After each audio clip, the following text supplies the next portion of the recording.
Hi guys, good morning. So ngayon, ibigyan ko kayo ng idea guys about sa MCT, CNC machine dito sa South Korea. Napaka-easy trabaho. Ayan guys. So ang galaw ng aralin mo yung galaw ng Y, X, tsaka Z. Ayan po, Y, Z. Y, Z, tsaka X. Ayan. So ang Y, Z, tsaka X, ang plus niyan laging pa kanan, minus siyempre laging pa kaliwa. Yan lang po yung basic niya. Ayan.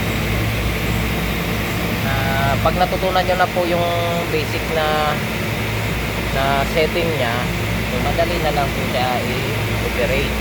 So ako ino-operate ko lang ito, pero ang programmer yung boss ko.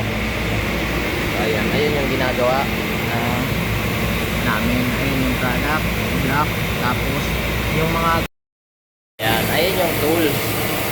So sa susunod na video tuturuan ko kayo kung paano magpalit niyan at kung paano malalaman na kailangan na siyang palitan yung mga tools na yan. Marami po yan kasi binubutas na yung items natin.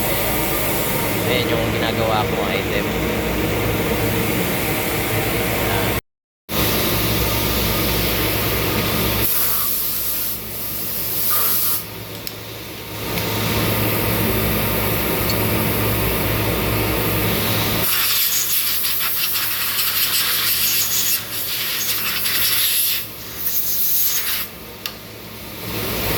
Gawa na siya guys, puputasan yan, lagayan ng mga ano yan, magrasa para matibay yung sana.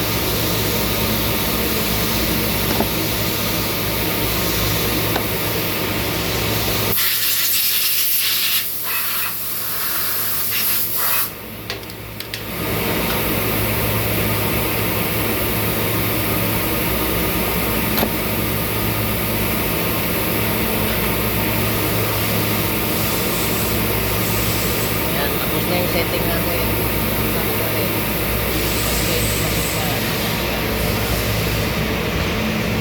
Close natin to. Then kapag gaganyan yung monitor error, i-reset mo lang siya, start, then reset ulit. So lalabas na yung program. So start na, yun lang po.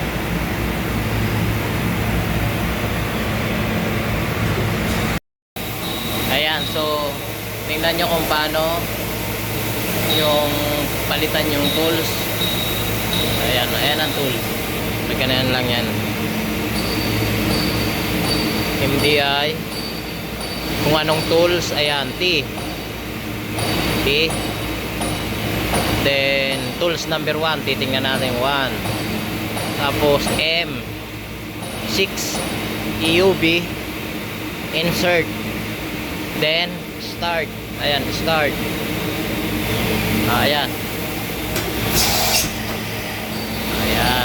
Tatanggalin ko yung mga yan.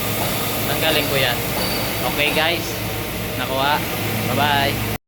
Supportan nyo guys ang ating channel.